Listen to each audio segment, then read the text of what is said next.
జై శ్రీరామ్. ఈ రోజు ఈ మంగళవారం మంగళవారం హనుమాన్ చాలీసా దీనికోసం వచ్చినటువంటి ప్రతి భక్తునికి కూడా ధన్యవాదాలు. అలాగే ప్రతి మంగళవారం హిందువులందరూ కూడా ప్రతి గ్రామంలో ప్రతి కాలనీలో ఇదే పద్ధతిలో అందరూ ఒకటై ప్రతి మంగళవారము కార్యక్రమాలు ఏర్పాటు చేసుకుంటే బాగుంటుందని చెప్పేసి కోరుతున్నాను. హిందువులందరూ ఒకతాటిపైకి రావడానికి ఇది ఒక మంచి అవకాశం.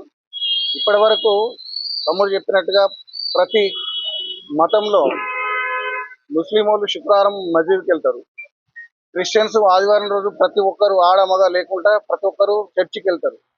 అదేవిధంగా హిందూ అనేవాడు కులాలు మతాలు పార్టీలు ప్రాంతాలు కాకుండా ప్రతి ఒక్కరు ప్రతి మంగళవారం 7 గంటల నుండి 8 గంటల వరకు ఆంజనేయ స్వామి టెంపుల్లో ప్రతి ఒక్కరు కలవాలని చెప్పేసి కోరుతున్నాం.